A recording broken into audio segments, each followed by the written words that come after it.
தங்கம் விற்று ஃபாஸ்டா பணம் பெற ஃபாஸ்ட் மணி கோல்ட் 9657 பணத்தால எல்லாம் செய்ய முடியும்னு நினைக்கிறவங்க தானே திமுக ஆட்கள்.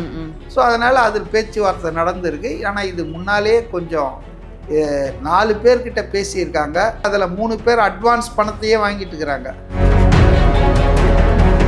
இவங்களுக்கு ஆட்சி போச்சு, அடிச்சு வச்ச கொள்ளையாவது பாதுகாத்துக்கலான்னு அதை வேற நோன்றான.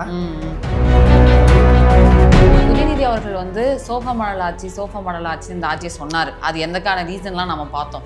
ஆனா இதுக்கு மேல அவர் விமர்சிப்பாரா? ஏன்னா திமுக மேல இப்படி ஒரு பழி இருக்கு. இப்போ அவங்க தான் அவங்க எல்லாம் வெக்கம், மானம், சூடு, சொரணை எதுவுமே இல்லாத ஆளுங்க. தொடச்சி போட்டுருவாங்க.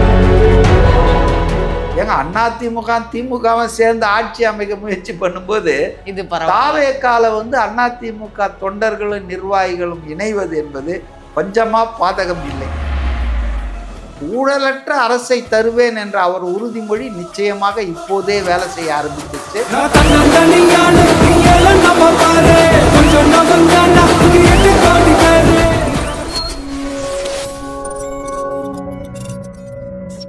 கலர் கண்ணாடி நேயர்களுக்கு வணக்கம். இன்று நம்மளோட இணைந்திருக்கிறார் அரசியல் விமர்சகர் மதிவாணன் அவர்கள். வணக்கம் சார். வணக்கம்மா சார். 2 நாளாக பார்த்துட்டு இருப்போம். நிறைய விஷயங்கள் விஜய் அவர்களோட ஆட்சியை கவிழ்க்கிறதுக்காக ஊத்தங்கரை எம்எல்ஏ இளையராஜா அவர்களோட கிட்டத்தட்ட 35 கோடியிலேருந்து 50 கோடி வரையும் பேரம் பேசினதாகவும், அந்த நெட்வொர்க் ரொம்ப பெருசு, அது கடைசியில் போய் முன்னாள் அமைச்சர் செந்தில் பாலாஜி அவர்கிட்ட நிற்குது சார். இது மொத்தமாக எப்படி சார் பார்க்குறீங்க இந்த விஷயத்த? நான் இதில் ஆச்சரியமே படலைங்க. இது நடக்காமல் இருந்தால் தான் நான் ஆச்சரியப்படுவேன். இது நடக்கும் என்று நான் எதிர்பார்த்தேன். ஏன்னா 2 வாரத்துக்கு முன்னால் ஜூனியர் விகடன் வார இதழில் திமுக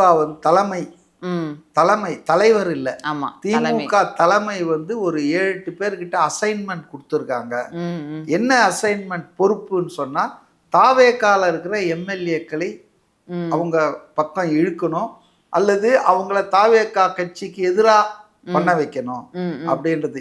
இழுக்க முடியாதுங்க. ஏன்னா உங்களுக்கு தெரியும், இன்னைக்கு கட்சி தாவல் தடை சட்டம் இருப்பதால் இப்போ ஒரு கட்சியிலேருந்து வெளியே வந்தால் அவங்க பதவியை காப்பாற்றிக்கணும்னா 2/3 வெளியே வரணும். புரியுது. அப்போ 107ல் 2/3 60க்கு மேல. அது இமாலய காரியம், அது நடக்காது. அதனால அந்த கட்சி அதுக்கு தொல்லை கொடுக்குற வேலையை பண்ணணும்னா கொஞ்சம் பேர் இருந்தா போதும். ஏன்னா அதுவே தின் மெஜாரிட்டியில தான் இருக்குது. கரணம் தப்பினால் மரணம்ன்ற ஸ்டேஜ்ல தான் இருக்கு. ஒரு 8 பேர் வெளியே வந்துட்டாங்கன்னா அந்த ஆட்சிக்கு பெரும்பான்மை போயிடும். ஸோ அதனால அவங்க என்ன சாய்ஸ் பண்ணியிருக்காங்கன்னா, ஒரு 10-15 பேரை அந்த கட்சிக்கு எதிராக, இப்போ பட்ஜெட் கூட்டத்தொடர் வருது, அதுல சில ஓட்டுக்கு விட்டாங்கன்னா, பட்ஜெட் கூட்டத்தொடர் மணி பில், அது ஃபினான்ஸ் பில்லு. அப்போ அந்த ஓட்டுக்கு இப்போ ஏதாவது எதிர்கட்சி ஒரு கட் ரெசல்யூஷன், கட் தீர்மானம் கொடுக்குறாங்க, வெட்டு தீர்மானம். அப்போ அது ஓட்டுக்கு விட்டாங்க. அந்த நேரத்தில் ஆளுங்கட்சி இது தோத்து போச்சுன்னா, it amounts to passage of no confidence motion against the government. பட்ஜெட்ல மட்டும் ரொம்ப சீரியஸா இருக்கணும். அதனால தான் பாத்தீங்கன்னா கோரம் பெல்லாம் அடிச்சு கோரம்லாம் உட்கார வச்சுக்குவாங்க. அது சென்ட்ரல் கவர்மெண்ட்லயும் ஸ்டேட் கவர்மெண்ட்லயும். ஸோ அப்படி ஒரு முயற்சிக்கு அவங்க பண்ணியிருக்கலாம். பட் ஆனால் கைதானவர்கள் சொல்ற விஷயங்கள், காவல்துறை எஃப்ஐஆரை படிச்சு பார்த்தா இது வேற தினசில் பண்ணியிருக்காங்க. அதாவது என்னன்னா, அடுத்த கூட்டத்தொடர் தொடங்க போகுது. ஏன்னா இப்போ without mentioning any date, sine die தான் ஒத்தி வச்சிருக்காங்க. அதனால அசம்பிளியை கன்வீன் பண்ணோம்னா ஒரிஜினலாக கவர்னர், ஆளுநர் தான் நோட்டிஃபிகேஷன் பண்ணோம், பெர்மிட் பண்ணோம்.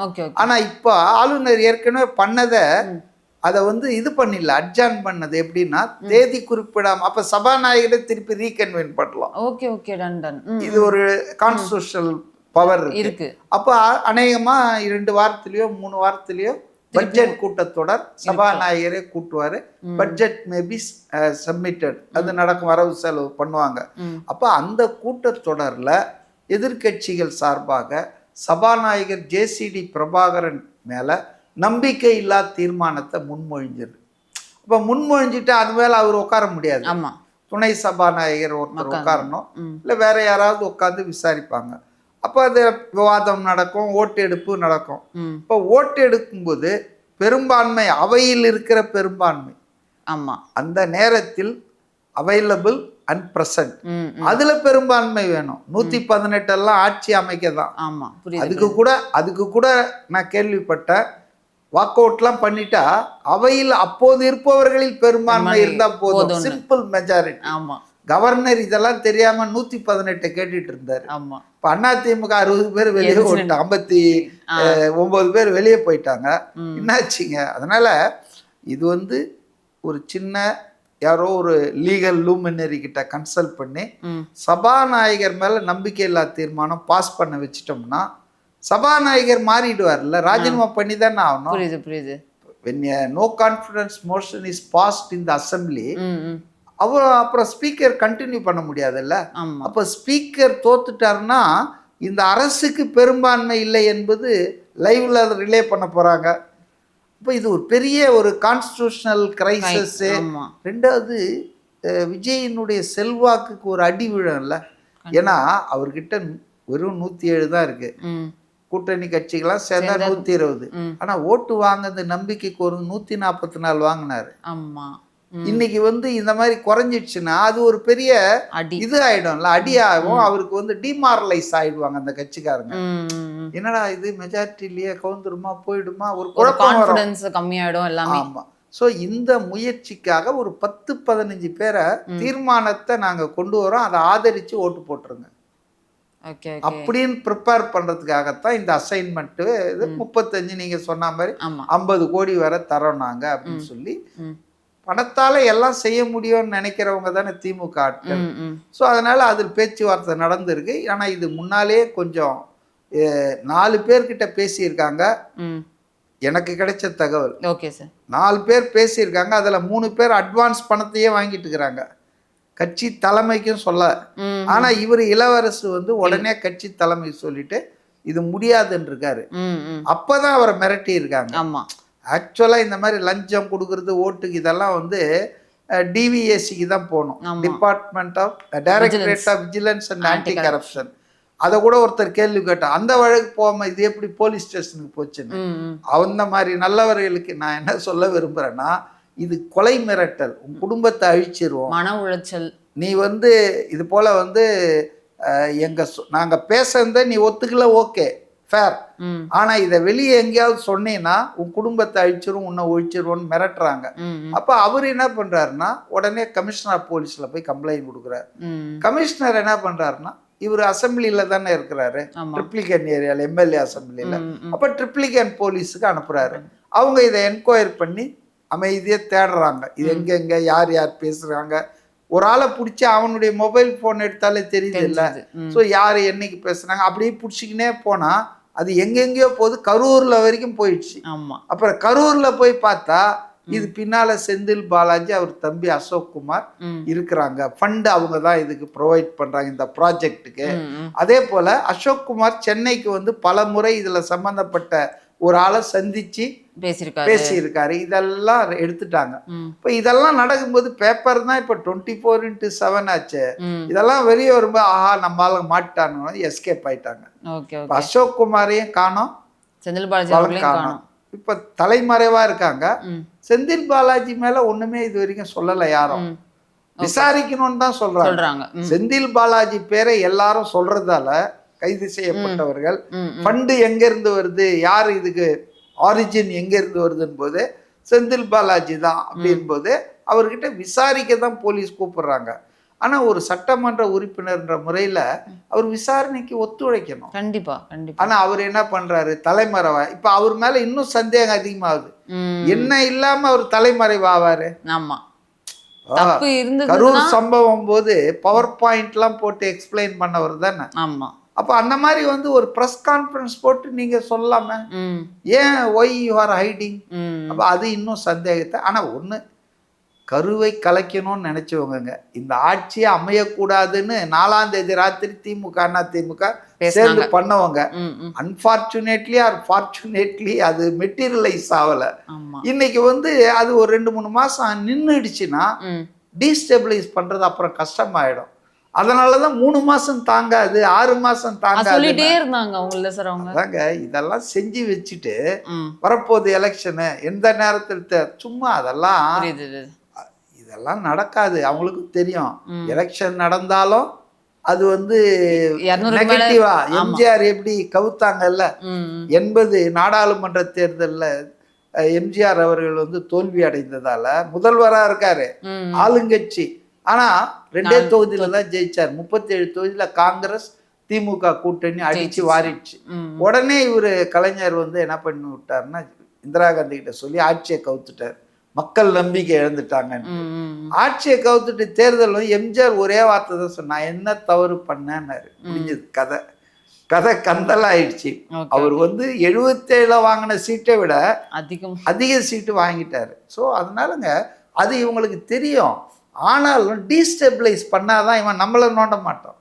அப்புறம் தன்னை பாதுகாக்கிறதுலயே கான்சென்ட்ரேட் ஆகிட்டு இருப்பாங்க. அவங்க அந்த மோடுக்கு போயிடுவாங்க. இப்போ வந்து அஃபென்சிவ் மோட்ல இருக்காங்க. டிஃபென்சிவ் மோடில் அவங்கள ஆக்கணும்னா இந்த மாதிரி டீஸ்டெபிலைசேஷன் பண்ணிட்டு இருந்தா, ஐயோ எவன் போயிடுவானோ அவனை பார்ப்போம், இதான் ஏவாவேலு விட்டுரு, சிவசங்கரனை விட்டுரு, அதாவது டைவர்ட் பண்ணி இவங்க பக்கம் அவர் ஃபோக்கஸ் பண்ணாம, அதாவது ஊழல் தடுப்பு நடவடிக்கைகள், ஊழலை கண்டுபிடிக்கிறது, ஊழல்வாதிகள் மேல நடவடிக்கை எடுக்கிறது. இப்ப இபில பாருங்க, ஒயிட் பேப்பர் கொடுத்தாங்க, பல அதிகாரிகள் வந்து ஃப்ராடு பண்ணியிருக்கானுங்க, டாப் லெவல்ல இருக்கிறவங்க. இப்ப அவங்களெல்லாம் சஸ்பெண்ட் பண்ணிட்டே இருக்காங்கன்னு வச்சுங்களேன். அப்ப இதெல்லாம் வந்து அழுத்தம் கொடுக்கும் இல்ல திமுக, அவன் வாயை துப்பிடுவான்ல. அதிகாரிகள் இவங்களுக்காக கடன் பேசுறவெல்லாம் ஒரு கட்டத்துல அவன் என்ன, அவங்க சொல்லிதான் நான் இதெல்லாம் செஞ்சேன், அவங்களுக்கு தான் கொடுத்தேன், போய் அங்க போய் நிக்கும். அது அவங்களுக்கு தெரியும். அதனால வந்து to destabilize this government if possible, இல்லைன்னா to divert it attention to his own survival. அது தன்னை காப்பாற்றி கொள்ளவே போராட வச்சுட்டா மற்ற விஷயத்தெல்லாம் பார்க்க மாட்டாங்க. இந்த இரட்டை நோக்கங்களுக்காகத்தான் திமுக அதிமுக இணைந்து தான் இதை செய்யறாங்க. ஆமாமா, தனியா திமுக, ஏன்னா 2 பேருமே பாதிக்கப்பட்டிருக்காங்க. அதிமுக நாளொரு மேனி பொழுதொரு வண்ணமா கரைஞ்சிக்கிட்டே இருக்கு. ரொம்ப இன்ஃப்ளூயன்ஷியல் லீடர்ஸ் பூரா 10,000 20,000 கிராஷ் ஆகும். அந்த மாதிரி ஃபர்ஸ்ட் டே ஃபர்ஸ்ட் ஷோ கூட்டம் மாதிரி அங்க வரப்போகுது. சோ அதனால இவர் ரொம்ப கடுப்புல இருக்கிறாரு. தோத்தது ஒரு பக்கம், இல்லாம ஆயிடும் போல இருக்குன்றது இன்னொரு பக்கம். இவங்களுக்கு வந்து ஆட்சி போச்சு, அடிச்சு வச்ச கொள்ளையாவது பாதுகாத்துக்கலான்னு அதை வேற நோன்றான, ஜனங்களை வேற லஞ்சம் கொடுக்காத மனப்பான்மைக்கு தயாராக்கிட்டான்னா நாளைக்கு நமக்கு வந்தா அப்புறம் ஜனங்க லஞ்சம் கொடுக்காம இருப்பாங்க. இப்படி பழகிட்டாங்கன்னா நமக்கு தரமாட்டாங்களே. அடுத்தது கூட்டணி கட்சி ஆட்சியில பங்கு கேட்பான. இப்படி பல தவறுகளை விஜய் செய்யறாரு, இது நியாயம் இல்லையே அப்படின்றதுக்காக தான் இந்த வேலை பண்ணிப்பாங்க. அவங்க பண்ணலைன்னா தான் நான் ஆச்சரியப்படுவேன். Okay sir. அதே மாதிரி உதயநிதி அவர்கள் வந்து சோஃபா மாடல் ஆட்சி இந்த ஆட்சியை சொன்னார். அது எந்தக்கான ரீசன்லாம் நம்ம பார்த்தோம். ஆனால் இதுக்கு மேலே அவர் விமர்சிப்பாரா? ஏன்னா திமுக மேலே இப்படி ஒரு பழி இருக்கு. இப்போ அவங்க தான் வந்து அவங்கெல்லாம் வெக்கம் மானம் சூடு சொரணை எதுவுமே இல்லாத ஆளுங்க, தொடச்சி போட்டுருவாங்க. நேற்று கனிமொழி பேசுறாங்க, வடநாட்டுல இருந்து எடுத்துட்டு வந்து ஒரு இது வாஷிங் மிஷின் எடுத்துட்டு வந்திருக்காங்க இப்ப தமிழ்நாட்டுக்கு. அது இப்ப குட்கா கரையெல்லாம் கூட நீக்குதுன்னு கேள்விப்பட்டேன்றாங்களே. ஏங்க இந்த வைத்தியலிங்கத்தை எந்த வாஷிங் மிஷின்ல போட்டு வெளுத்தீங்க நீங்க? லேட்டஸ்டா நான் சொல்றேன், சட்டமன்ற தேர்தலுக்கு நம்ம பார்த்தோம் இல்ல, எந்த சிபிஎஸ்சி வந்துட்டு வைத்தியலிங்கம் ஃப்ராடு பண்ணிட்டாருன்னு சொல்லி வழக்கு போட்டுச்சோ, அதே சிபிஎஸ்சி அவர் திமுகல போய் சேர்ந்தவன என்ன சொல்லுதுன்னா, ஆதாரங்கள் இல்லைங்க அதனால முடிச்சுக்கிறோம்னு சொல்லுது. நல்ல வேலை ஆட்சி மாறிடுச்சு, இவங்க போய் அதை வாபஸ் வாங்கிட்டாங்க தாவேகா சார்பில். இல்லைன்னா தப்பிச்சிருப்பாரு. ஆக செந்தில் பாலாஜிலேருந்து எவ்வளோ பேரை வாஷிங் மிஷின், திமுக எவ்வளோ பெரிய வாஷிங் மிஷின் வச்சிட்டு இருக்குது. இந்த அம்மா போயிட்டு ஏதோ வாஷிங் மிஷின், அது போல இவங்க குச்ச நாச்சமே இல்லைங்க. இவங்க ஊழல்ல ஊறிட்டு இருக்காங்க, ஊழல்ல வந்து பணத்துல வாழ்ந்துட்டு இருக்காங்க. இவங்க வந்து இப்பதான் ஏதோ ஊழல் ஒருத்தர் செஞ்சிட்டாராம். இந்த டிடிவி தினகரன் குதிரை பேரத்தெல்லாம் பத்தி பேசுறாரு பாருங்க, இவரே டோக்கன் கொடுத்து ஜனங்களை ஏமாத்தினாலே.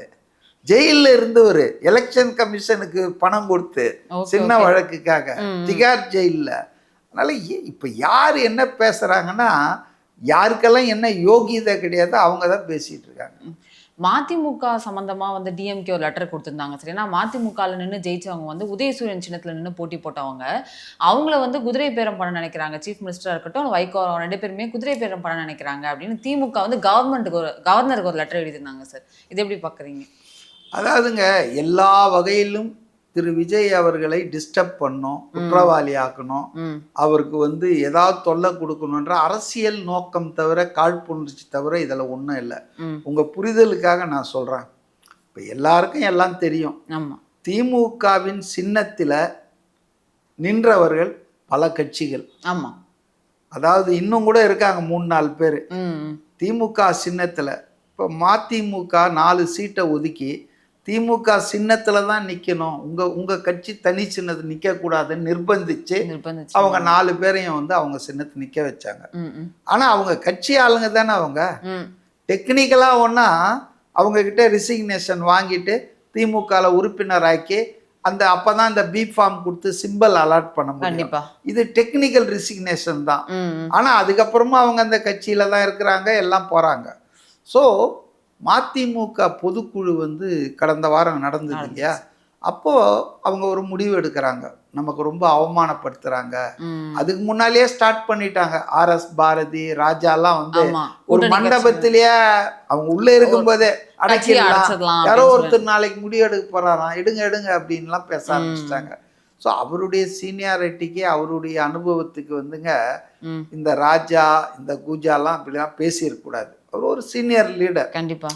ஸோ அவர் மனசு வந்து ரொம்ப வருத்தப்பட்டு அவங்க பொதுக்குழுவில் பேசியிருக்காரு. பொதுக்குழுவில் வந்து நமக்கு சுயமரியாதை இல்லாமல் இவ்வளோ நம்மளை நசுக்கிறாங்க, அதனால நம்ம வெளியே போயிடலாம் அப்படின்னு தான் முடிவு, வெளியே போகலான்னு தான் முடிவு எடுத்திருக்காங்க.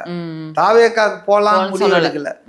அப்போ அந்த அடிப்படையில் வந்துட்டு தலைவர்ன்ற முறையில் அவர் முதல்வரை போய் சந்தித்து பேசியிருக்காரு. அவரே சொன்னது தான், இவங்க எப்படி வளைச்சு உடைக்கிறாங்க அதன்னா விஜய் அந்த குதிரை பேர குற்றச்சாட்டில் கொண்டு வரணுன்றதுக்கு தான் இவங்க நோக்கம். கண்டிப்பாக ஒன்றும் எடுபடாது. ஆனால் அதுதான் உங்களுக்கு சொல்கிறேன், ஜனங்க புரிஞ்சுக்கணுன்றதுக்காக. அப்போ அது ஒரு போய் பேசுகிறாரு. அதாவது செக்ரட்டேரியட்டில் முதல்வரை சந்திக்கிறார் பொதுக்குழுக்கு முதல் நாள். அப்போ சந்திக்கும் போது இவர் என்ன சொல்லியிருக்காருன்னா, நாங்கள் நாளைக்கு வந்து அந்த கூட்டணியிலேருந்து வெளியே வந்துட போகிறோம், நாங்கள் வெளியே வந்த பிறகு எங்கள் எம்எல்ஏக்கள் அவங்க அப்படி உரிமை கொண்டாடுறதுக்கு சட்டப்படி இடம் இல்லை. ஆனால் உண்மை என்னடான்னா இவங்க ஆளுங்க தான், அவங்க சொல்லிக்கலாம் டெக்னிக்கலி. இப்போ அந்த மாதிரி எங்கள் ஆட்கள் வந்து அங்கேயே இருந்தால் எங்களுக்கு ரொம்ப அசிங்கம், ஒரு எம்பராஸ்மெண்ட் தானே, தர்ம சங்கடம் தானே. அதனால் அவங்கள ரிசைன் பண்ண சொல்லி சொல்லான் இருக்கேன். அவங்க ரிசைன் பண்ணாங்கன்னா இதெல்லாம் ஹைப்போதெட்டிக்கல் தான், அத்தைக்கு மீசை முளைத்தால் தான். அவங்க ரிசைன் பண்ணாங்கன்னா அங்கே இடைத்தேர்தல் வரும் இல்லை, அப்போ நீங்கள் வந்து தேர்தல் பிரச்சாரம் பண்ணி கொடுத்தீங்கன்னா வெற்றி வாய்ப்பு நல்லா இருக்குன்னு. அப்போ கூட விஜய் என்ன சொன்னாராம், நான் வந்து உடனே வரேன்னா அந்த சமயத்தில் பார்க்கலாங்க, நடக்கட்டும் அப்புறம் பார்க்கலாங்கன்னாராம். ரைட்டா? ஆனால் இதை வளைச்சி உடைச்சி விஜய் வந்து உங்கள் ஆளுங்களை ரிசைன் பண்ண சொல்லுங்க அப்படின்னு சொன்னதாகவும் அது ஒரு குதிரை பேரம் அப்படின்னு இந்த குதிரை வியாபாரிகள்லாம் சொல்லிட்டு இருக்காங்க. ஆனால் உண்மையில் என்னன்னா, அவர் பொதுக்குழு முடிச்சுட்டு மறுநாள் பேசினார் செய்தியாளர்கிட்ட, ரொம்ப தெளிவாக சொன்னார், நான் என் எம்எல்ஏங்க கிட்ட சொன்னேன் இந்த மாதிரி நம்ம கூட்டணி மாறுறோம், நீங்கள் ரிசைன் பண்ணுங்கன்னு. யாருமே எனக்கு பதில் சொல்ல, அமைதியாக இருந்தாங்க, பொதுக்குழுக்கே வரல அவங்க அப்படின்ட்டு தான் சொன்னார். அப்போ இது ஒன்றுமே இல்லைங்க, இது புரியுது. இப்போ யார் போய் விஜய் போய் எப்படிங்க அவங்க எம்எல்ஏங்களை ராஜினாமா பண்ணுங்கன்னு சொல்லுவார்? இப்போ அதிமுக எம்எல்ஏங்களை கூட விஜய் தான் சொல்லிட்டு இருக்கிறாரு. நாளைக்கு திமுகவில் யாராவது ரிசைன் பண்ணால் கூட விஜய், அதாவது எம்எல்ஏவா வர்ற ஆளுக்கு சுய அறிவு கிடையாதா? புரியுது. காழ்ப்புணர்ச்சி தாங்க, ஒன்றும் இல்லை சார். அதே அதிமுகவில் வந்து நம்ம பார்த்தோம், நேற்று வந்து கிட்டத்தட்ட 25,000 பேர் கிட்ட விஜயபாஸ்கர், MR விஜயபாஸ்கர் இவங்களோட தலைமையில் வந்து 25,000 பேர் கிட்ட வந்து தாவேக்களை ஜாயின் பண்ணாங்க சார். கனிமொழி அவர்கள் சொன்ன மாதிரி தான் விஜயபாஸ்கர் அவர் மேலே நிறைய வழக்குகள் இருக்குது, வாஷிங் மிஷின் அப்படின்லாம் அவங்க விமர்சனம் பண்ணாங்க. அதிமுகவில் இருக்க முன்னாள் மினிஸ்டர்கள், முன்னாள் எம்எல்ஏக்கள்லாம் வந்து தாவேக்கால ஜாயின் பண்ணுறது தாவேக்காக்கு பலமா பலவீனமா? இப்படி ஒரே கேள்வி கேட்டால் நான் என்ன சொல்கிறது? அதில் பலமும் இருக்குது, பலவீனம்னு எதுவும் இல்லை. ஓகே, ஒரு பர்செப்ஷன் இருக்குல்ல, அதாவது வந்து தூய்மையானவர், லஞ்ச ஊழலை வந்து ம் சகிச்சிக்க மாட்டாரு, ம் ம் லஞ்சம் பண்றவன விட மாட்டார், தொட்டவனை விட மாட்டாரு, ஆமா ஏற்கனவே தொட்டவங்களையும் விட மாட்டாரு. தொட்டவங்களையும் விட மாட்டேன், தொட விட மாட்டேன், தொட்டவனையும் விட மாட்டேன். அந்த ஃபேமஸ் டைலாக் ஆமா இருக்குல்ல, ஆமா அதுக்கு கொஞ்சம் சிக்கலாகும். ஓகே பர்செப்ஷன் தான். ம் ம் ஆனா என்னுடைய தனிப்பட்ட கருத்து என்னன்னா, இந்த தூய சக்தி தூய சக்தி தீய சக்திலாம் இந்த தேர்தல் நேரத்துல ரைமிங்காக சொன்னாங்கல்ல, okay sir what I meant actually, தூய சக்தினா நான் தூய்மையானவன் சொல்லிக்கிறதுக்கு அவருக்கு எலிஜிபிள் உண்டு. ம் ஆனா தாவேக்கால இருக்க 2 கோடி பேரும் எல்லாருமே தூய்மையானவர்கள் அவரும் சொல்ல மாட்டார், உண்மையும் இல்லை. ம் ஏன்னா இப்பவே 10 பேர் நீக்கி இருக்காங்க இந்த 45 நாள்ல. புரியுது தாவேக்கால அரெஸ்ட் தவறு ஆயிருக்காங்க, பண்ணிட்டாங்க ஆமா நிறைய அப்படிதான். பேர் ஒன்றிய பதவி அதுல இருந்தெல்லாம் மாத்தி இருக்காங்க. ஆமா. ஸோ தூய சக்தினா என் கட்சி தூய சக்தின்னு சொல்லிக்க யாருக்கும் அந்த கிளைம் வைக்க முடியாது, எந்த கட்சியும், ஓகே ஓகே இன்க்ளூடிங் கம்யூனிஸ்டுகள். ம் ஏன்னா கட்சி வேற, மெம்பர்கள் வேற, ஒவ்வொருத்த மனநிலை எப்படி இருக்கும். ம் ஸோ தூய சக்தின்னு அவர் சொல்லிக்கிட்டது என்னை பொறுத்தவரையில அவரு கூட இல்லை. ம். அவர் என்ன சொல்ல வராருன்னா, தூய்மையான நிர்வாகம் கொடுப்பேன், ஊழலற்ற நிர்வாகத்தை மக்களுக்கு தருவேன், அரசு நிர்வாகத்துல ஊழல் இருக்காது, முறைகேடு இருக்காது, ம் தூய்மையான நிர்வாகத்தை தான் அவர் தூய சக்தின்னு சொல்றாரு. ஓகே ஓகே பர்சனாலிட்டி கிடையாது. புரியுது புரியுது அப்போ இது 5 வருஷம் கழிச்சு அதை அவருக்கு ரொம்ப நல்லாவே காட்டுவாரு. ம் இன்னைக்கே 50 நாள்லயே பல்ல நிறைய இடிச்சிருச்சு. எத்தனை எஸ்ஐ இங்க சஸ்பெண்ட் ஆகுறாங்க, ம் எத்தனை புரியுது, பேர் கைது ஆகுறாங்க. நேத்து கூட ஏதோ அறநிலையத்துறையில ஒரு அசிஸ்டன்ட் கமிஷனர் கைதாயிருக்காங்க தஞ்சாவூர்ல. அஸ். ஸோ அதனால ஊழலற்ற அரசை தருவேன் என்ற அவர் உறுதிமொழி நிச்சயமாக இப்போதே வேலை செய்ய ஆரம்பிச்சிச்சு. ம் 5 வருஷத்துல அது மக்கள் உணர்வார்கள். ம் ம் ஸோ அந்த இதுக்கு எதுவும் அவப்பேர் வராது. ஆனா இவங்க மேலெல்லாம் குற்றச்சாட்டு இருக்குதே, இவங்களெல்லாம் சேர்த்தா ஒரு ஒரு குடம் பால்ல ஒரு துளி விஷத்தை சேர்த்தா கூட மொத்தமும் விஷம் விஷமாதான். தானே அப்படின்னு ஆர்கியூ பண்றதுக்கு இருக்கிறாங்க. இருக்கு ஓகே பட் என்னன்னா நம்ம ப்ரோஸ் அண்ட் கான்ஸ் பார்க்கணும். இப்ப காந்தி, பெரியார், ம் இவரா பெரியார் காந்தி, ஆமா. இவங்கள மாதிரி ஒரு போற்றத்தக்க தலைவர்கள் இல்ல நம்ம நாட்டில் இல்லை. ஏன் தெரியுமா?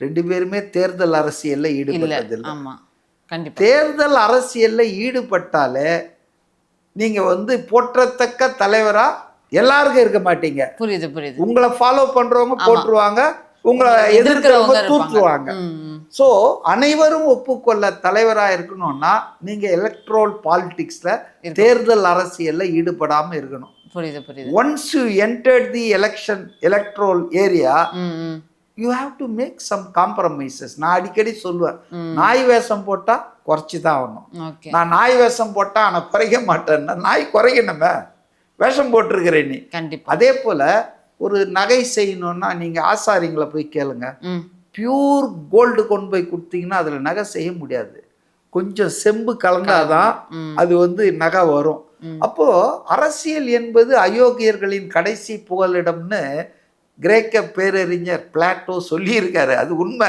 இந்தியாவில் அதுதான் முதல் புகலிடமாவே இருக்குது. ம் ம் இங்கிலாந்துல ஒன்னா அது கடைசி புகலிடமா இருக்கலாம். நம்ம இந்தியாவில் தமிழ்நாட்டில் முதல் புகலிடமே அயோக்கியர்களுக்கு பாலிடிக்ஸ் தான். ஓகே ஓகே அதனால வந்து நம்ம வந்து ப்ராக்டிக்கலா பார்க்கணும். ம் ஒரு எலெக்ஷன் ஓரியன்ட் எலெக்ஷன்ல ஜெயிச்சு வரக்கூடிய அந்த பாலிடிக்ஸ்ல இருக்கிற ஒரு கட்சிக்கு எல்லாரும் தான் தேவை. ம் இவர் வேணும் இவர் வேணாம். அதுவும் மக்கள் செல்வாக்குள்ள தலைவர்களை நாம் உதாசீனப்படுத்த முடியாது. கண்டிப்பா அவன் வந்து என்னதான் சிக்கலான ஆளா இருந்தா அவன் பின்னால் 50,000 பேர் இருக்கான். இருக்காங்க ம் இப்போ ஒரு ஊர்ல ஒருத்தர் சொன்னா 100 பேர் ஓட்டு போடுறாங்கன்னா அவன் குடிக்கிறானா, அவன் என்ன பண்றானா, இந்த ஆளை பிடிச்சா 100 ஓட்டு கிடைக்கும்னா அந்த ஆளை தான் பிடிப்பாங்க. ம் ம் அவருடைய கல்யாண குணங்கள், அவருடைய கேரக்டர் சர்டிஃபிகேட்லாம் பார்த்துட்டு இருக்க மாட்டாங்க. ம் ம் நான் சிம்பிளா சொல்றேன், நான் பேசுறது உங்களுக்கு வந்து தப்பா, என்னையா இவ்வளோ ஃப்ராங்கா பேச, இதான் உண்மை. புரியுது புரியுது அதாவது தேர்தல் அரசியல்ல வந்துட்டீங்கன்னா நீங்க ஓட்டை வந்துட்டு வாங்கணும். ஒரு ஓட்டுல ஜெயிச்சு இருக்கிறாங்கல்ல கண்டிப்பா திருப்பத்தூர்ல நடந்தது திருப்பத்தூர்ல, அப்போ every vote is Valuable. Valuable. அப்போ நான் என்ன நினைக்கிறேன்னா ரெண்டு விதமா நான் பார்க்குறேன். குற்றச்சாட்டுகள் இருக்குது, ம் அவங்க மேல குற்றப்பத்திரிகை பதிவாயிருக்கு, ஆனா யாரையும் தண்டிச்சிடல. ம் தண்டனை கொடுத்தா தானே அது வரையில unless or otherwise proved guilty all will be treated as shall be treated as innocence. Okay accused தான். ம் ஆமா குற்றம் சாட்டப்பட்டவருக்கும் குற்றவாளிக்கும் நிறைய வித்தியாசம், 1 மைல் வித்தியாசம் கூட இருக்கும்.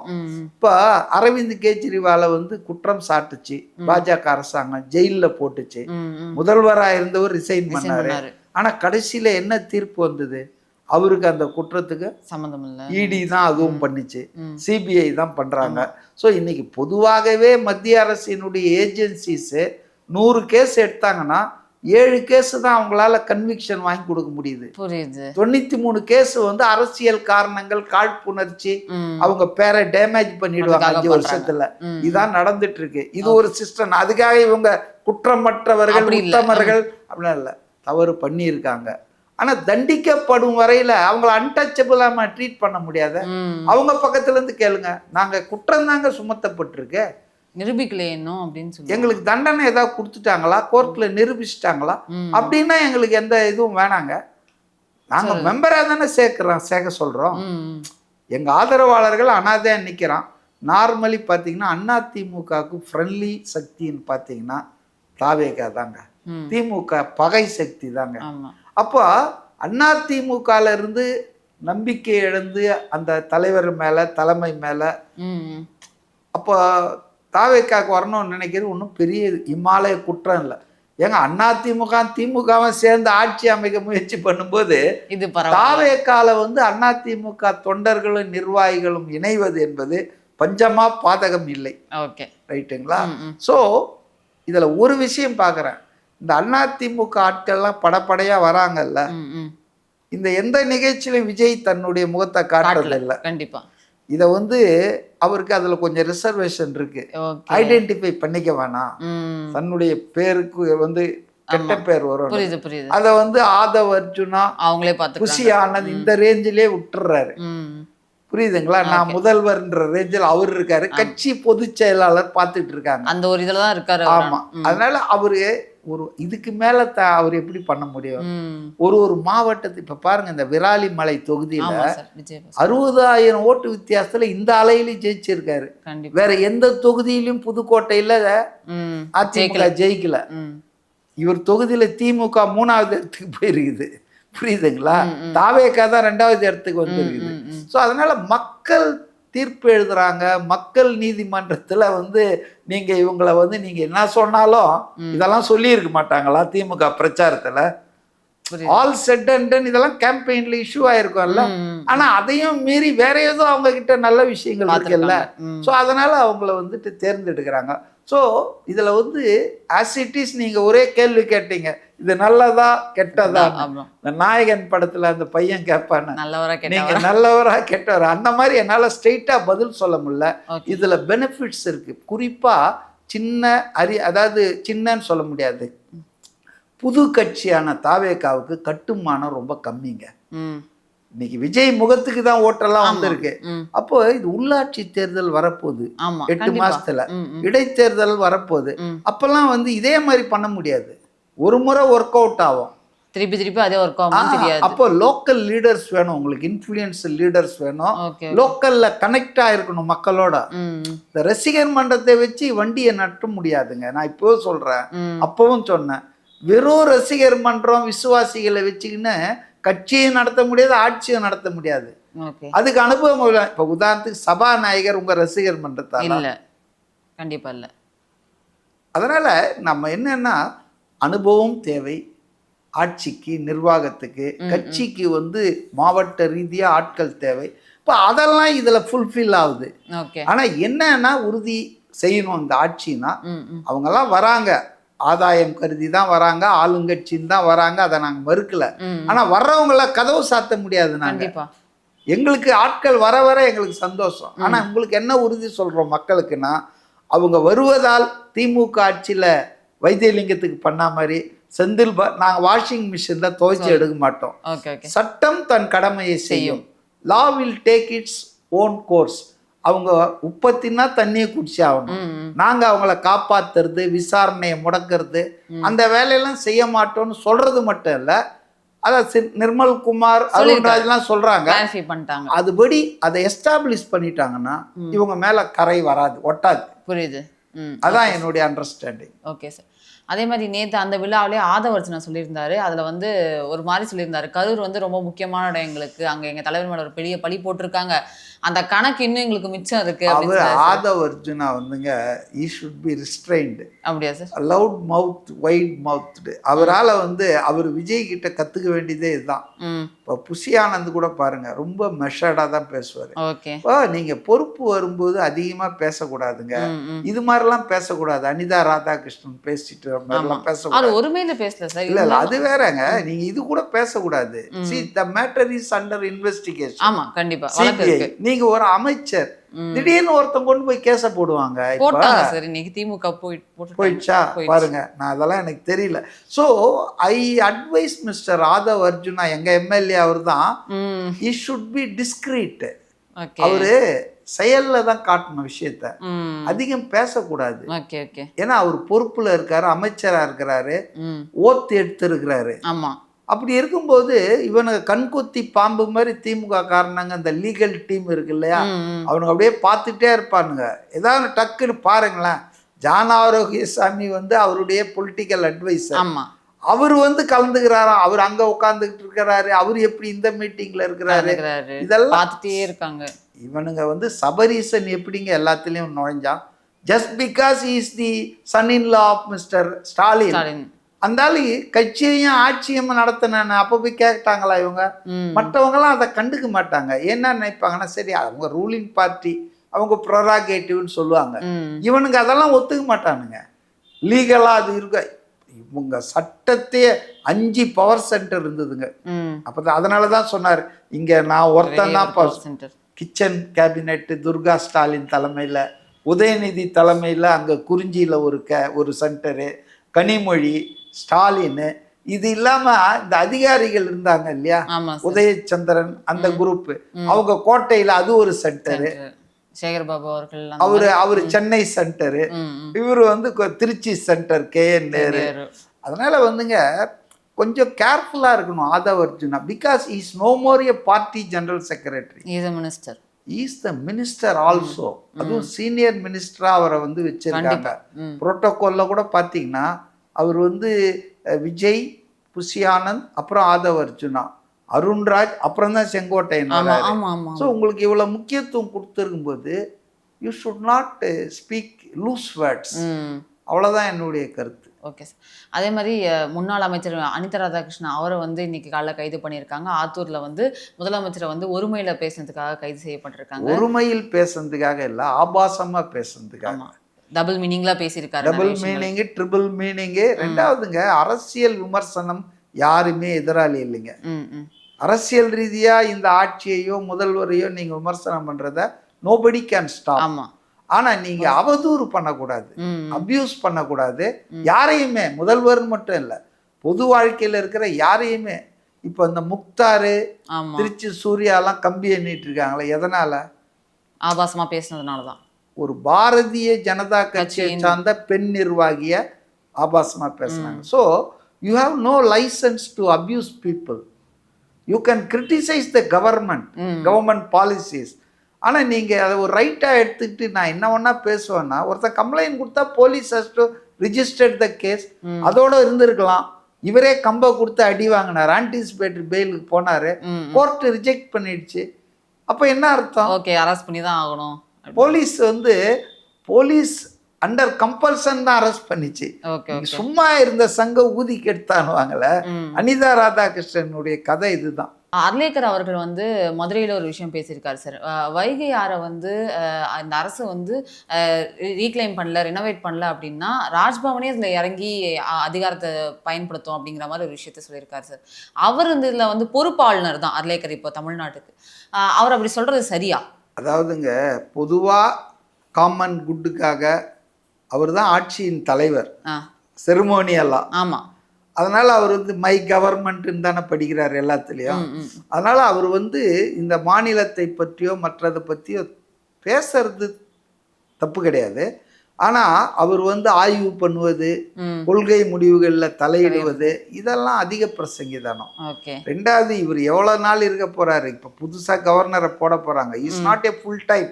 கண்டிப்பா. அவர் வந்து ஒரு ஆக்டிங் மாதிரி தான், கேரளாவுக்கு தான் ஒரு ஃபுல் டைம் கவர்னரு. ம். அதனால கவர்னர்கள் எப்பவுமே வந்துங்க அவங்க இதான் ஆதவ் அர்ஜுனாவுக்கு சொன்னது தான், ம். அவங்க பேச்சை குறைத்து செயல்ல இருக்க வேண்டியதுதான். பேசுறதுக்கு தான் பொலிட்டீஷியன் இருக்காங்க, கண்டிப்பா. சிஎம் ஆமா, இருக்காரு, நிறைய பேர் இருக்கும்போது மினிஸ்டர் அவங்க இருக்காங்க. சொல்றதுக்கான இல்ல அவருக்கு only he should advise the council of ministers hmm. As a senior. வீட்டில் பெரிய ஆள் மாதிரி ம். இப்படி பண்ணுப்பா, என்னப்பா தப்பா போதப்பா அப்படின்னு அட்வைஸ் பண்ணலாம். ஓகே. அந்த அட்வைஸை கேட்டு நடக்கிறது நடக்காது சிஎம் உடைய ம். பொறுப்பு. Okay okay. கேட்டு தான் ஆகணுன்றதெல்லாம் கிடையாது. He can advise as a senior man to the council of ministers. அவ்வளோதானே தவிர நீங்கள் பொது வெளியில் ப்ரெஸ்ஸை சந்திக்கிறது. இவர் ஆர்லேக்கர் இன்னும் மோசமாக பண்ணாருங்க. அந்த ஆளை பற்றி நான் சொல்லணும்னா, கவர்னருடைய role in the formation of the government if அங்க அசம்பிளி இஸ் தேர்னா, அவர் வேலை வந்து யார் லார்ஜஸ்ட் சிங்கிள் பார்ட்டின்னு தான் பார்க்கணும். இல்லைன்னா லார்ஜஸ்ட் ப்ரீபோல் அலையன்ஸ் யாருன்னு பார்க்கணும். ஓகே. அவ்வளோதான் அவர் வேலை. அவனை பார்த்து இந்தாப்பா இன்வைட் பண்ணுறேன், நீ ஆட்சி மகளே உன் சமத்து ட்ரை பண்ணு, அட்டம் பண்ணு, ஒரு 10 நாள் கொடுத்துட்டு அவங்க அசம்பிளியில் ப்ரூவ் பண்ணுன்னு சொல்லணும். இதுதான் அவருடைய வேலை.